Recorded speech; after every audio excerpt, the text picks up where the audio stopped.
They were the heroes from the future, teenagers protecting the universe from those that would sow the seeds of chaos. Each had unique powers and abilities, and though they often had their differences, they came together to save the day as the Legion of Superheroes. Now you can be a part of their adventures and learn the history of the future in the Legion Clubhouse. Mordru continues his craziness, and the Legionnaires are going to run. When last we saw our heroes, they were about to be squished by a giant wizard. Adventure Comics number 370, The Devil's Jury.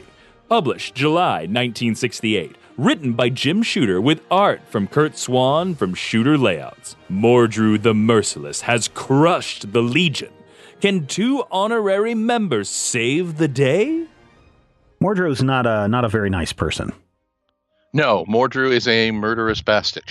And from top to bottom. At the end of the last issue, he had uncovered where the Legionnaires were hiding.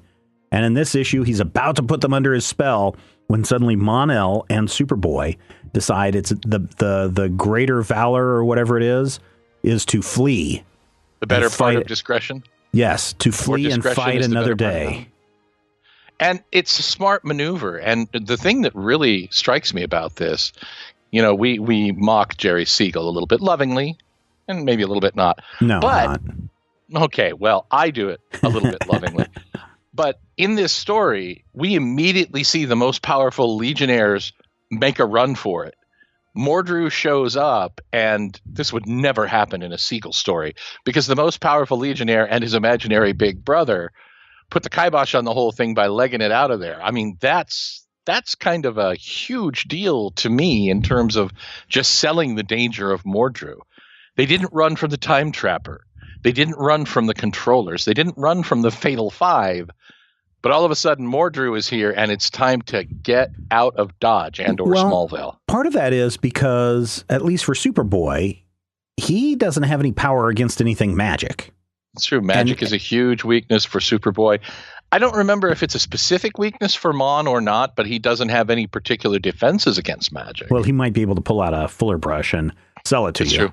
Bob Cobb, Fuller Brush Man. If this were a Siegel era or a Siegel story, he might say, "Oh, all this time Superboy had this secret plan, and he's going to whip something out from his secret pocket in his cape.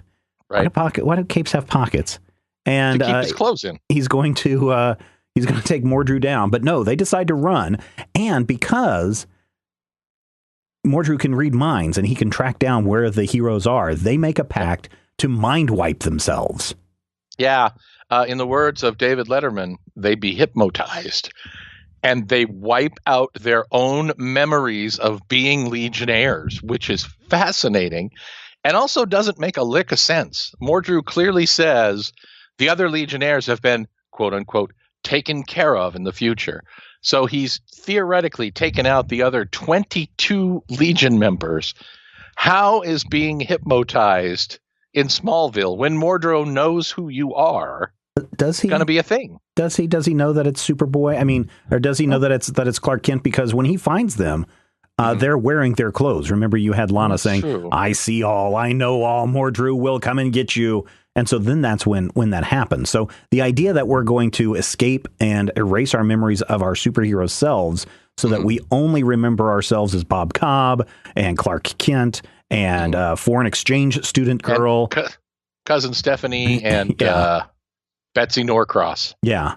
And no matter what Mordru does, he cannot uncover people, even though he starts to put together, oh, here's this girl who has some blue ink on her arm. Maybe that's something. Oh, maybe Pete Ross knows something. I will destroy the town of Smallville and lift it into space until the town decides that they want to give up Superboy and the rest of the Legion of Superheroes. Yep.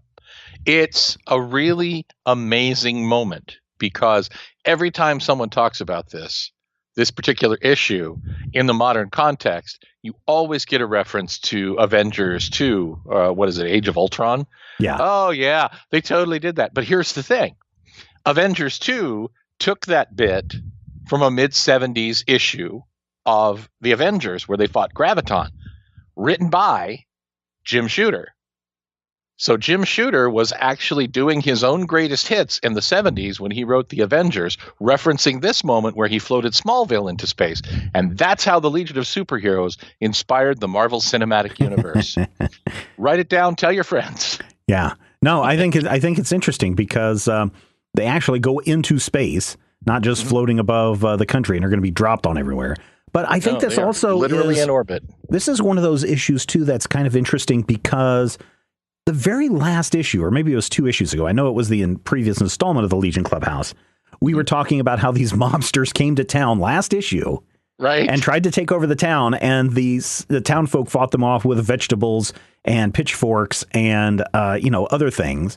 And now another authoritarian power comes into attack. Super Nazis. Yeah, they come into attack, and the town is just like, well, I guess we got to give up again. I guess we didn't learn anything last issue about fighting back. And certainly I expect in a future letters column, someone will write in, some 12-year-old from Ohio will write in and say, and this is why the Second Amendment is very important, because these citizens, if they would have allowed to have their guns, they would have been allowed to fight back.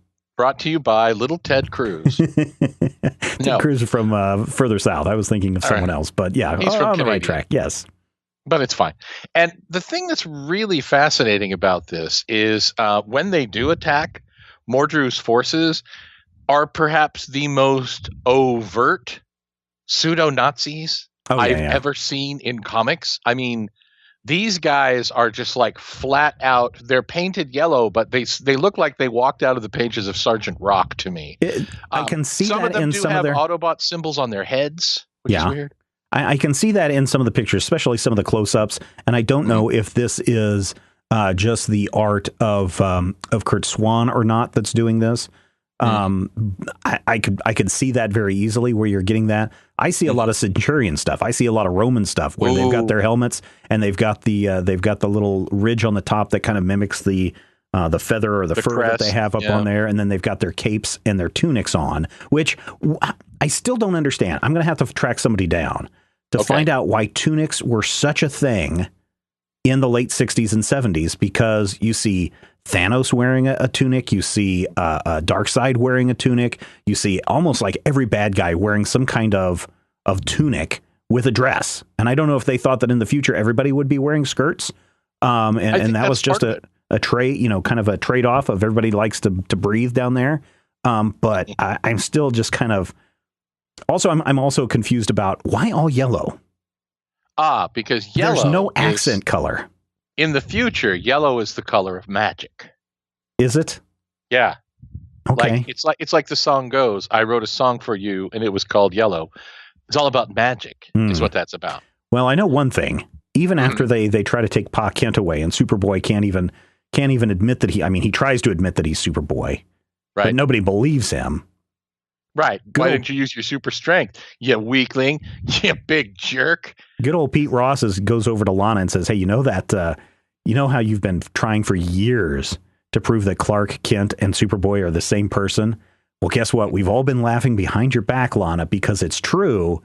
But here's the thing. Clark doesn't remember that he's Superboy. So I need you to turn into a horrible insect woman and go and tie him up and bring him to me so we can convince him that he is Superboy. Yeah, but this is wonderful to me. And I'll tell you what this issue is designed to do. Shooter was handed a Legion with a lot of disparate stories. And I swear to you that this story is designed to earn Pete and Lana their actual Legion stripes. This is the issue where Pete and Lana really save the day because, Pete's like, okay, well, I'm a genius. Also, I'm not blonde in this issue for some reason. I don't know what that's about. He's always been blonde before. He'll be blonde again later, but I'm not bitter. Probably like some Grecian formula fell on him. But then Lana's like, I'll use my gross insect powers to be gross and capture Superboy.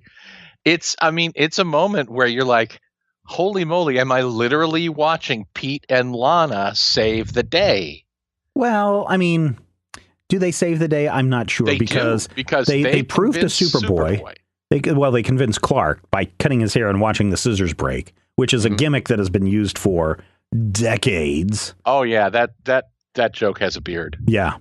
That he is Superboy. So he goes on and flies off. He goes and takes the magical machine that hypnotizes you and goes back and de-hypno ray. Yeah, he dehypnotizes everyone, which I got to say, I know this is Kurt Swan, but man, there's a lot of when I looked at the Centurion people, the close-ups, and when I look at Superboy unmind wiping everyone, it looks a lot like Jack Kirby stuff. Well, that's definitely something that you could look into as far as just, influences in the ether. Mm-hmm. But something else. Remember, we did talk a couple of issues ago about a new inker. Oh, right. So right. we're no longer seeing the George Klein inks. We're seeing a different inker. And for the life of me, my brain is like, hey, I've turned off now. You went to the airport today, Matthew. I don't even know what you're doing. So, my thing where people are like, hey, do you remember XYZ comic? And I'm like, of course I remember that. How could I not? Now I don't remember. But while I've been talking, I've been looking up Legion of Superheroes number 370 in the universe. And do you know who drew it? Who? Me neither. I haven't looked it all the way up yet. Hang on. Well, I mean, it says right here in our show notes, 370, drawn by Kurt Swan from Shooter Layouts. The inker is Jack Abel. And Abel is someone who is known for a lot of his work at Marvel and actually did ink Kirby. Oh, so there's a possibility. Okay. Yeah. There's a possibility that we're actually seeing some of that Marvel influence leaking through intentionally, but also maybe unintentionally because, Abel does work or did work at both companies. Now, do we know when he started inking Kirby? I'd actually have to do some digging. I'm not a huge Abel guy, so I'd have to go back and look it up. I certainly can. I would argue that Pete and Lana really didn't save the day because immediately after everyone is unmind wiped and Mon-El and Superboy decide that it's like, it's clobbering time, they're instantly captured and thrown before the magic court. Yeah. No. And then Mordru's like, here, they locked me up in a giant impenetrable tank and I couldn't get out. All you evil sorcerers too. How do you defend that, Pete Ross? And Pete Ross is like, I really can't. And so they are like, okay, we're going to put you in this lead-lined, kryptonite-filled safe, and we're going to drop you into the eternal pit of oblivion. And everyone's like, oh, I guess this is the end of our heroes, until they reach the bottom and they're like, wait a minute. This isn't an eternal pit. In fact, this only goes down like 30 feet. And Superboy's like, wait a minute, I'm not even weak. This is like green paint. This isn't even kryptonite. And Mon-El's like, wait a minute, I'm not allergic to lead. This is tin. And they come out and it turns out it's the prosecutor was like, oh yeah, Mordru kind of screwed me over. So now I'm turning against him. Mordru's a jerk. You guys climb up this ladder and we'll climb into this cave and we will secretly make it out until Yarg. Mordru knows all. Mordru sees all, and he zaps this guy into oblivion. Oh no, I'm being entombed. Oh, Mr. Mrs. Well, and then he does entomb them entombs the Legionnaires into a like a rock meteorite casing. Man, this is my question about Mordru. Okay. If his weakness is lack of oxygen, yeah, why not just chuck him into space? Yeah, but they have to get close to him first. They remember that when they trapped him originally, they had a distraction so that Mon-El and Superboy could take that giant lead box and lock him up in there and suck out all the air really quick.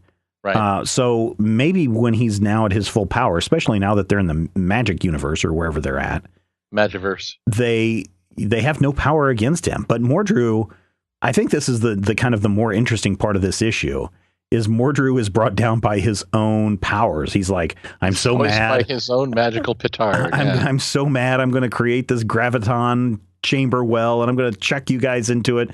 But he cranks it up so high that all of the rocks come crumbling down on top of everyone, supposedly killing them. But because the Legionnaires were already encased in a secret meteorite, they come out unscathed. Yeah, which is, kind of ironic. Not only does Mordru defeat himself, but he manages to defeat himself and save his enemies from what might have been certain doom. Yeah. It's fascinating. And then we get a weird scene where for some reason there's 3 Lana Langs. Well, I think he's trying to, over a passage of time, like, you will listen to me. I will listen to you, Superboy.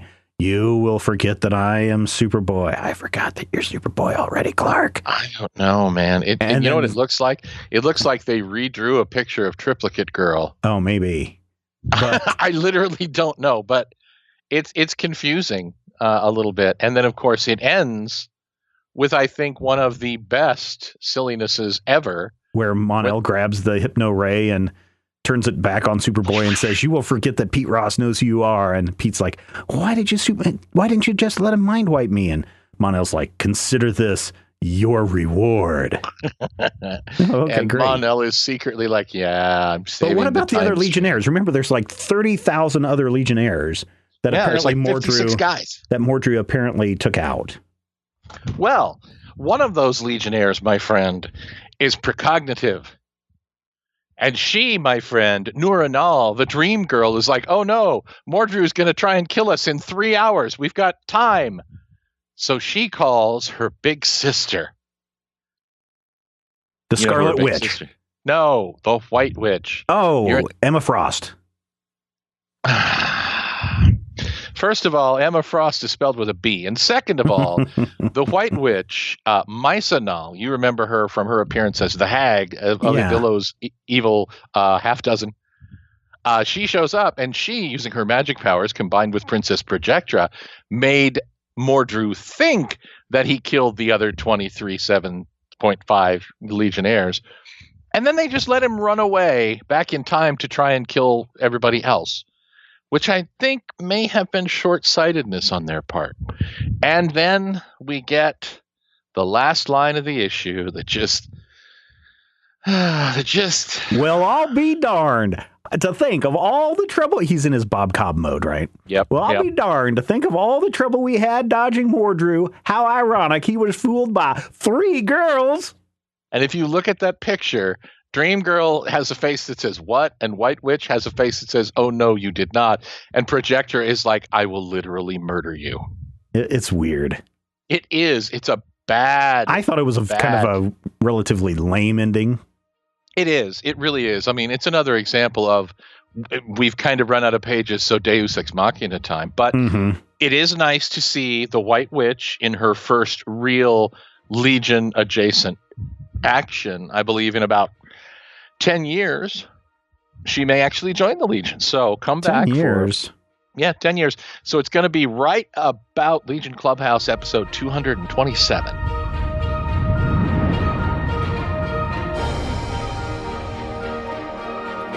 If you enjoy the show, we would appreciate your support. You can find out more and become a Legion Clubhouse member at patreon.com/major spoilers. I want to jump ahead really quick before we get into our second issue, Matthew, to talk about the quote-unquote backup story.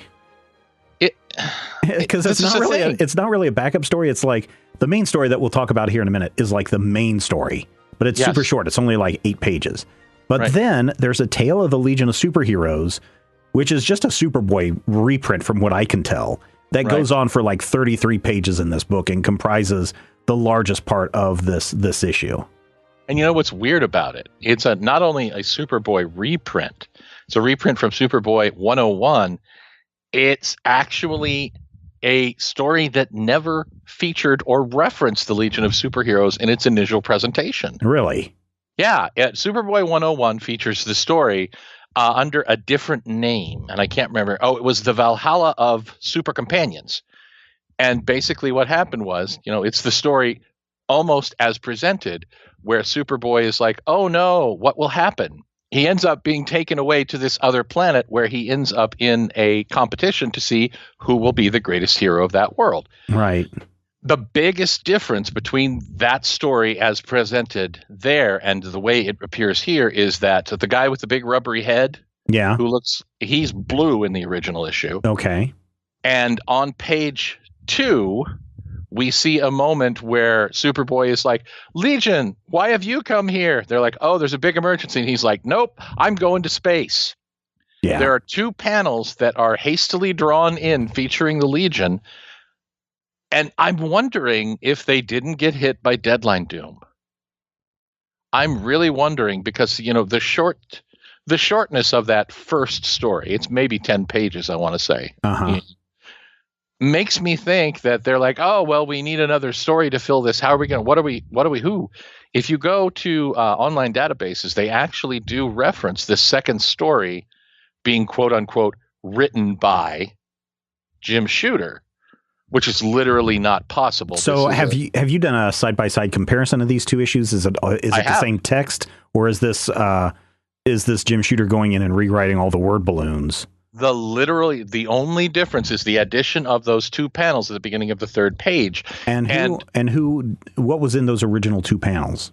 Nothing. This is interesting. They added those panels, and then the remainder of the pages are shifted until we get to a point where part of the actual story, if you get to page... Oh, yeah, I see where it's at. Yeah. Yeah, you get to page 7 of the story. Mm-hmm. The top panels, those two panels, the one with Tree Man and Shadow Man, are from the previous page. The rest of the page has actually been shrunk down to fit into the space. Ah, okay. So they added those two panels, they refigured the next 2 or 3 pages, and then they took a full page spread, shrunk it down to fit it into 2/3 of a page, and the rest of the story continues as normal. With, of course, the exception that, the big rubbery head guy who looks like Vincent Price's Egghead from Batman 66. Ooh, I wonder if that's why they made him pink. Anyway, that guy was blue in the original story, and there was no Legion. But that's the only difference between its presentation as the Valhalla of Super Companions and its presentation as the day Superboy ran out on the Legion.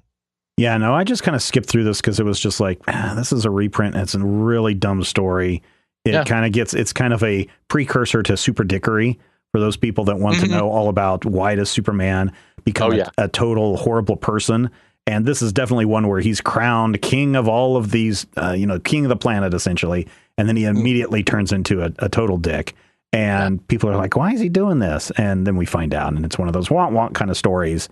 Yeah, and I was just like, wow, this is a horrible book. And I cannot for the life of me figure out why the first story in this thing, which really is the main story because it becomes a two-parter, why this story, which is really good, why is it so short compared to the lame backup story that we get or the main story in this book? I don't know. I'm very disappointed in the way this book is put together. But now that you've explained some of these cool things, it makes me wonder what other little changes of history and little gaslighting has been going on behind the scenes.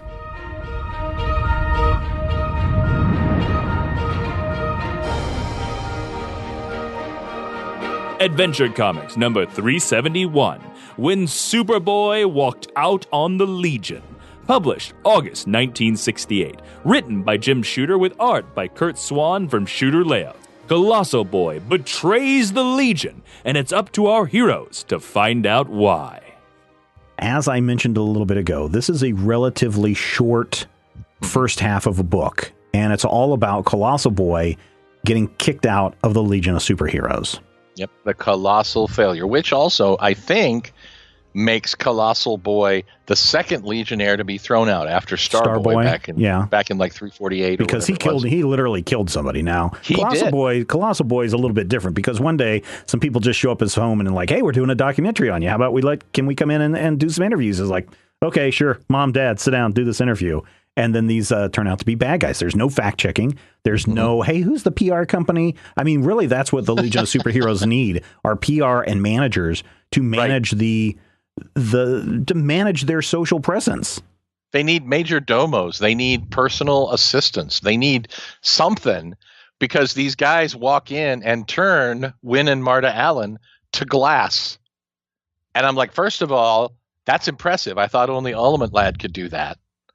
And second of all, what's impressive, ago, we had a huge deal about only Element Lad can do that. And the second thing that's impressive, because we've never learned this about Colossal Boy, is that his mother has a living jewel that shows her life force, and that if it stops beating, she will be dead as well. So the only way to get the parents turned back is for Colossal Boy to go figure out all of the secrets of the Legion of Superheroes, so that he can give those secrets over so that the bad guys, I guess, can sell it on the black market to the highest bidder and get future Lex Luthor to defeat the Legion. Now, I can't remember. I know this is the first time that we meet Wynn and Marta, Colossal Boy's parents. Okay.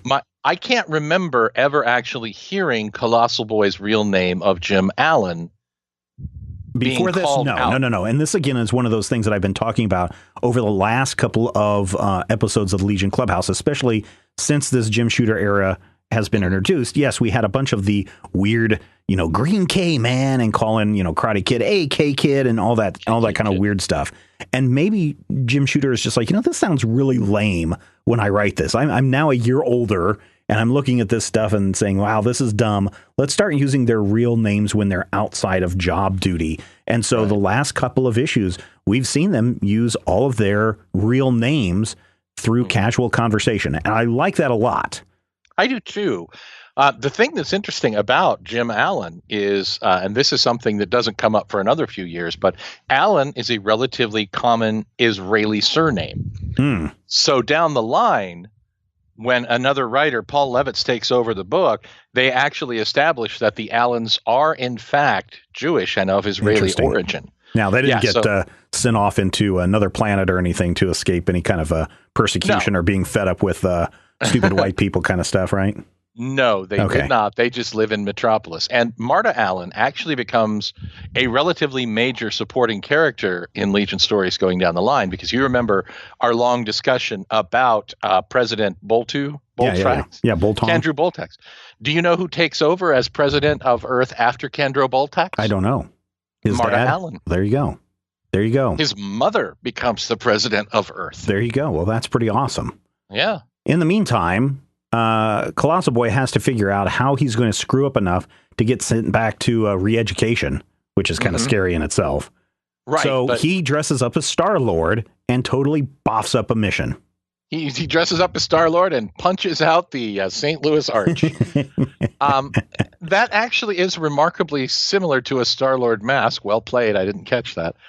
But yeah, basically Colossal Boy has to seem clumsy enough and stupid enough for the Legionnaires to bust him back down to the Legion Academy. Which is this is the first time that we've heard of the Legion Academy, and the fact that they have changed the application process, where instead of having, everybody show up on this day up at the front door and showing us your power, you actually have to go through a training school to prove that not only do you have powers, but that you can work as a team, that you have some combat ability, that you have some smarts, that you have some learning behind you. And so Colossal Boy gets busted back down to private first class. And once he's out of his costume, nobody knows him from Adam.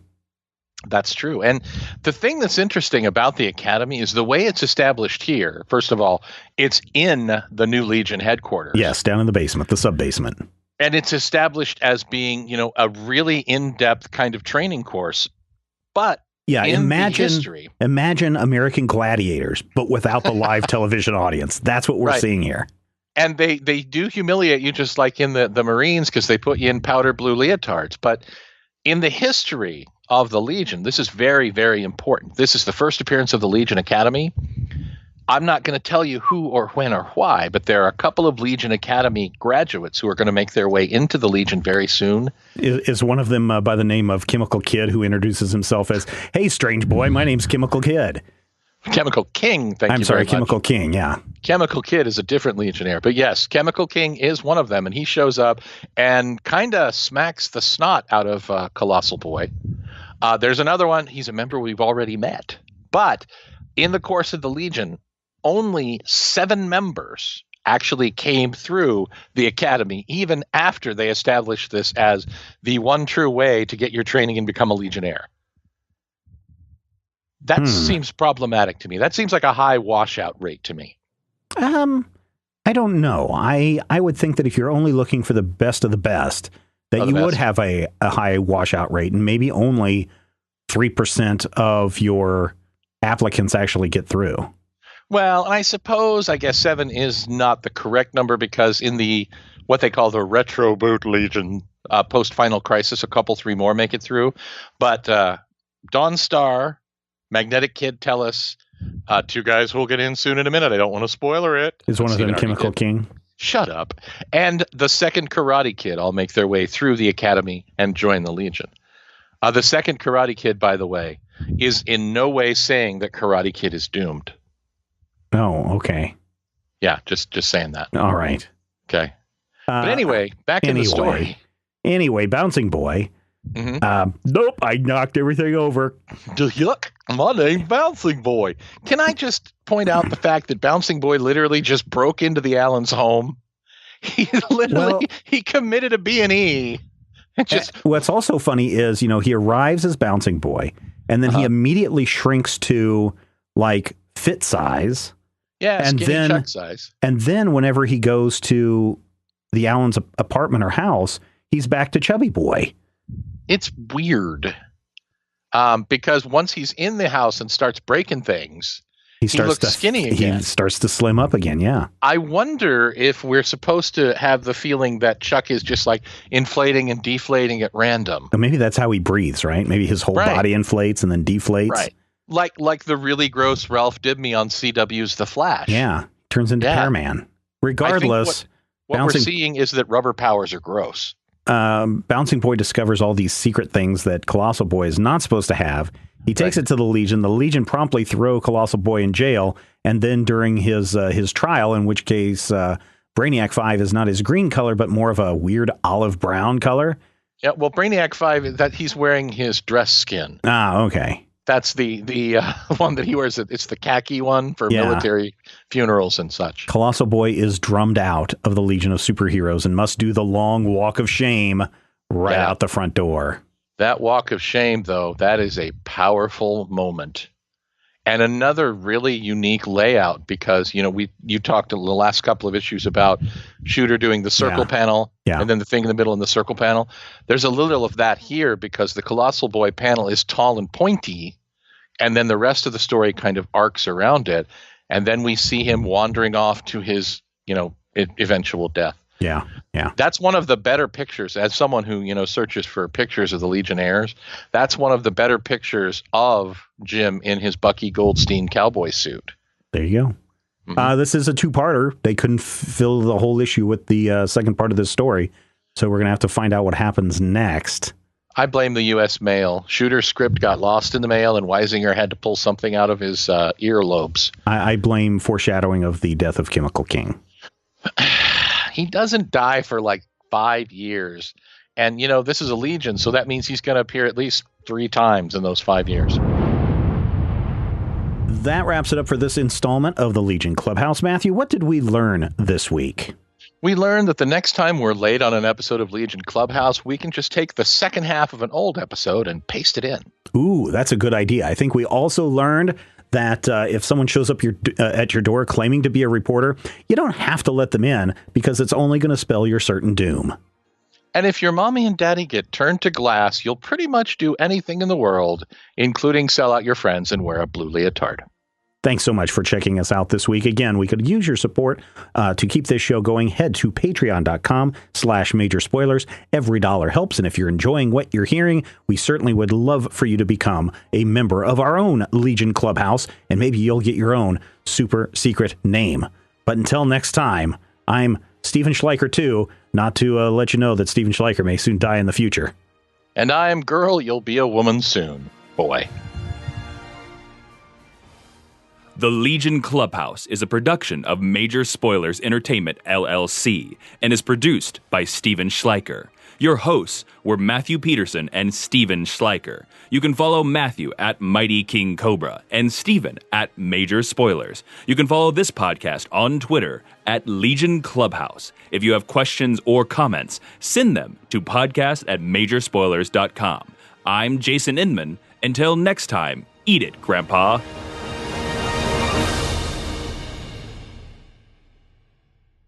This podcast is copyright 2019 by Major Spoilers Entertainment, LLC.